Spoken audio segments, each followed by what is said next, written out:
if we want to talk about internal coherence, I believe that the media needs to work on internal coherence. This wonderful New York Post story, I don't think Stephen Nelson's here, but good job to the New York Post, highlights the hypocrisy of the media where this is okay, protesting, this is not okay, Trump rallies.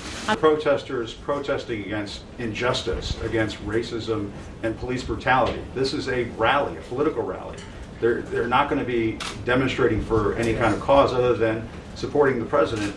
Is it just me, or is one of the things that's most maddening about all of this political and cultural upheaval is that it's all being driven in large part by a very dishonest media that employs double standards against its political opposition? And it does it in such a blatant way that it almost seems intentional, as if to show their power and ability to lie or do whatever they want, no matter how much chaos it causes. It's quite demoralizing, and I'm seeing it all around me right now. We have a national media that presents itself as an unbiased arbiter of information, truth, and justice, while in reality, it's all just political propaganda of varying degrees. The vast majority of it being used to push a Democrat Party increasingly far left agenda. We all know they demonized outdoor, peaceful lockdown protests, then trumpeted and supported the far left nationwide protests and riots that we've seen for the last 3 weeks. Now they're back to demonizing any gathering of their political opposition as a danger to public health. In any case, we saw a bit of this media strategy in action today with CNN's Democrat Party operative Jim Acosta, who has rationalized why it's different when his side protests and thus are judged on a different set of standards. Now we're going to go right to that video and a Newsbusters compilation that I edited a little bit, showing the ridiculously obvious double standards being employed. But just give me 30 seconds to tell you about this special offer for my subscribers. Have you found yourself grazing at the fridge a lot more than usual these past couple months? If so, you're certainly not alone, and as a result, you could see your weight creeping up too. I'm fairly sure that if you've ever walked into a health food store or flipped on the television, you've no doubt heard of the ketogenic diet, or keto. It's one of the most popular diet trends on the earth right now. My wife's really into it, but me, not so much. I just don't like the foods that you have to eat. We all know that your health is paramount, and during these trying times, we've got a very special offer in place. Be one of the first to reap the rewards that Keto Elevate can bring to your life right now, and take advantage of our 51% off and free shipping to the US. That's www.ketowithdronetek.com. Kayleigh, in the last day, 96 people in Tulsa have contracted the coronavirus. Wondering about this rally coming up on Saturday. Will the president or the White House take responsibility if people get sick and catch the coronavirus at this rally on Saturday? So the campaign has taken certain measures to make sure this is a safe rally, temperature checks, hand sanitizers, and masks, so we are taking precautions. But you're not requiring people to wear masks. They will be given a mask. It's up to them whether to make that decision. CDC guidelines are recommended but not required. And the CDC guidelines suggest that people practice social distancing. You're not going to be able to practice social distancing in a rally with thousands of people.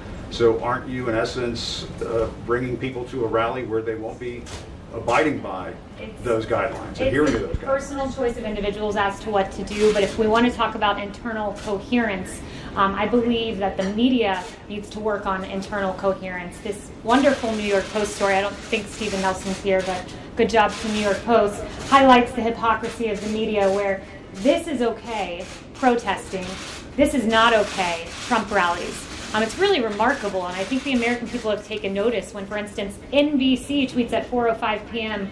On June 14th, Rally for Black Trans Lives draws packed crowd to Brooklyn Museum Plaza, seeming to be lauding the protests. And then less than an hour and a half later, they say President Trump plans to rally, but health experts are questioning that decision. CBS had a similar logically inconsistent these are protesters protesting against injustice, against racism and police brutality. This is a rally, a political rally.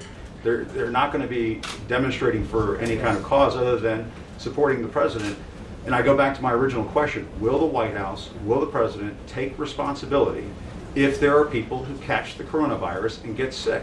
As you know, you've been to these rallies. So many of the people who go to the rallies, I've been to them too, are elderly, probably have pre-existing conditions that might put them at risk for serious complications if they catch this virus. So first, let me know, you've been to rallies, these Trump rallies. We do rally in support of something. We rally in support of the president who got us the lowest number of black unemployment in the history of our country and paychecks going up.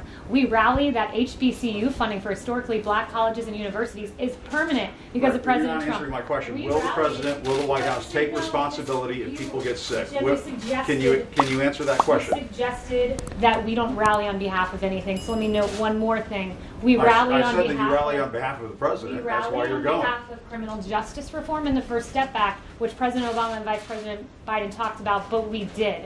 And I would note this, if we want to talk about the efficacy of what we're doing, 1,300 health experts signed a letter about the protest saying, we do not condemn these gatherings, we support them as vital. So you have the health experts on one side saying this, and then all of a sudden a Trump rally is different. You're dancing around the question. You're holding up a newspaper headline. That's very nice. Work on your internal cohesion and get back to me, Jim. Rally time, the worst thing you could do in the middle of this pandemic. Trump is defying CDC guidelines. Trump is pretending the coronavirus has disappeared. What did it feel like to be marching arm in arm there with the police chief? A celebration there, carnival-like atmosphere. There's a guy who has a sign that says free hugs. Music, people are hugging. People showing up to his precious rallies might get sick. I mean, they're acknowledging they might get sick and die. Is that a smart move to have a rally during a pandemic? This is going to be a breeding ground for coronavirus. We need to stop that. We need to ban political rallies. It's a beautiful moment where people can get together. Beautiful moment. Very touching and extraordinary. It's a beautiful, beautiful moment. I love you.